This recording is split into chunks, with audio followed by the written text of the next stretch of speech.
အားလုံးပဲမင်္ဂလာပါဗျာပြန်လည်ကြိုဆိုပါရနော်ဒီနေ့ကျွန်တော်တို့ Avatar ရုပ်ရှင်ကို3မိနစ်စာမျက်နှာစုံပြန်လည်ပြောပြပြီးသွားမှာဖြစ်ပါတယ်ဗျာကဲသွားကြရအောင်နော်မတန်ဆွမ်းခဲ့တဲ့ရေတသားဟောင်းဂျစ်ဆာလီဟာကွယ်လွန်သွားတဲ့သူ့ကိုယ်စားပန်ဒိုရာကိုရောက်ရှိလာခဲ့ပါတယ်သူကလူသားတွေဟာနာဘီမျိုးနွယ်စုရဲ့အိမ်တိပန်အောင်မှာရှိတဲ့တန်ဖိုးရှိတဲ့ Unobtainium ဆိုတဲ့တယံစားတဲ့ပစ္စည်းကိုသူ့ဖော်ဖို့အတွက်ဒီဂီယိုသူ့ကိုတင်ပိုက်ချင်နေတဲ့ဆိုတာကိုသိရှိသွားခဲ့ရပါတယ်ဂျေကရဲ့မစ်ရှင်ကတော့ Avatar စီစဉ်မှာပါဝင်ဖို့ပါပဲသိပ္ပံပညာရှင်တွေကသူ့ရဲ့စိတ်ဝိညာဉ်ကိုနာဘီလူသားဆက် Avatar ထဲကိုထည့်သွင်းဖို့အတွက်အထူးကိရိယာတွေကိုအသုံးပြုကြပါတယ်သူ့ရဲ့ Avatar တဲ့ပထမဆုံးအကြိမ်အောင်မြင်ချိတ်ဆက်ပြီးနောက်ဂျိတ်ဟာဒေါနတ်ထဲမှာပထမဆုံး mission ကိုထွက်ခဲ့ပြီးအဲ့ဒီမှာတာနာတော်ဆိုတဲ့အန်ဒီရဲ့ရှိတဲ့တားရဲ့တကောင်နဲ့စုံခဲ့ရပါတယ်ဒီနောက်မှာတော့သူဟာညာနာထိတာတောအုပ်ထဲမှာလမ်းပြောက်ပြီးလူသက်သမားလိုတားရဲ့တိရိစ္ဆာန်တွေနဲ့ရင်ဆိုင်ခဲ့ရပါတယ်ကံကောင်းစွာနဲ့ပဲအိုမာတက်ကာယမျိုးနွယ်စုခေါင်းဆောင်ရဲ့သမီးနေတီရီကသူ့ကိုကင်တင်ခဲ့ပါတယ်။ဤဝါကဂျိတ်ကိုရွေးချယ်လိုက်တဲ့အခါမှာတော့နေတီရီကဒီလူစိမ်းကိုအိမ်သစ်ပင်စီကိုခေါ်ဆောင်ဖို့ဆုံးဖြတ်ခဲ့ပါတယ်။ချက်ချင်းတည်းမှာပဲဒေါက်တာဂရိတ်ကဂျိတ်ဟာနာဘီတွေအကြောင်းဘိုးမူကြီးမိုက်စကွာရစ်စီကို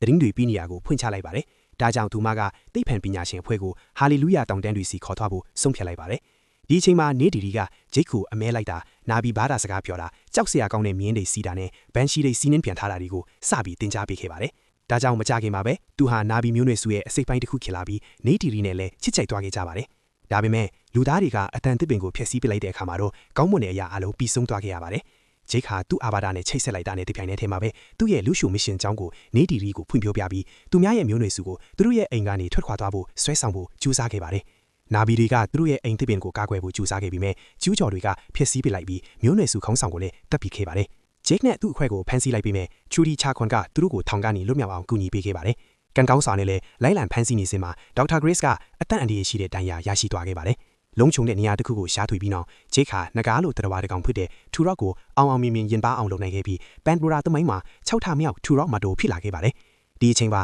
နာဘီမျိုးနွယ်စုကလည်း Grace ရဲ့စိတ်ဝိညာဉ်ကိုသူမရဲ့အာဘာတာထဲကိုပြောင်းရွှေ့ဖို့ကြိုးစားခဲ့ပြီးမြဲအချိန်လွန်သွားတဲ့အတွက်သူမတေဆုံးသွားခဲ့ရပါတယ်။ဂျိတ်ဟာနာဘီမျိုးနွယ်စုအားလုံးကိုစူးစီးပြီးဝိညာဉ်တစ်ပံကိုဖျက်ဆီးကပန်ဒိုရာရဲ့ဒေတာခင်တွေကိုတပ်ဖြတ်ခြင်းနေတဲ့လူသားတွေကိုရပ်တန့်ထို့အတွက်သူတို့ရဲ့တပ်ဖွဲ့တွေကိုစူးစီးခဲ့ပါတယ်။ကြီးမားတဲ့တိုက်ပွဲအစာပိုင်းမှာကွာရစ်ရဲ့တပ်တွေကအသာစီးရခဲ့ပြီးမြဲအီဝါကတိုအိုင်းတရိတ်ဆန်တွေနဲ့နာဘီတွေကိုထောက်ခံအားပေးခဲ့တာကြောင့်လူသားစစ်တပ်ဟာအလုံးစုံရှုံးနိမ့်သွားခဲ့ရပါတယ်။နောက်ဆုံးမှာတော့ဂျိတ်နဲ့နေဒီလီတို့ဟာအစင်းမင်စစ်ပွဲသုံးစစ်ရုပ်ကိုအသုံးပြုတဲ့ကွာရစ်နဲ့ရင်ဆိုင်တွေ့ဆုံခဲ့ပါတယ်။အားလုံးပြီးသွားပြီ။ငါအသက်ရှင်နေတော့ရတော့ဘာမှမပြီးသေးလို့မင်းဒီလိုပြောလာလိမ့်မယ်လို့ငါမျိုးလင်းထားနေလာပဲ။ကံကောင်းစွာနဲ့ပဲအန်ဒီရဲ့များပြီးစိတ်လှုပ်ရှားပွဲတိုက်ပွဲတစ်ခုပြီးနောက်မှာတော့ဒီစုံတွေကယူသွက်နေတဲ့ဘိုးမူကြီးကိုတပ်ပစ်နိုင်ခဲ့ပါတယ်။အနိုင်ရပြီးနောက်မှာတော့နာဘီမျိုးနွယ်စုကလူသားတွေကိုပြင်းထန်ပေးတာကိုစတင်ခဲ့တယ်လို့ဂျိတ်ရဲ့ဝိညာဉ်ကိုလည်းသူ့အာဘာတာထဲကိုအောင်မြင်ပြောင်းရွှေ့ပေးနိုင်ခဲ့ပါတယ်။ကြည့်ရှုပေးကြတဲ့အတွက်အထူးကျေးဇူးတင်ရှိပါတယ်ဗျာ။ဒီဗီဒီယိုလေးကိုကြိုက်နေတဲ့တဲ့ဆိုရင် like လုပ်ပေးပါ comment ပြီး subscribe လုပ်ပေးဖို့မမေ့ပါနဲ့ဦးနော်နောက်တစ်ခါပြန်ဆုံတွေ့ကြမယ်ဗျာ။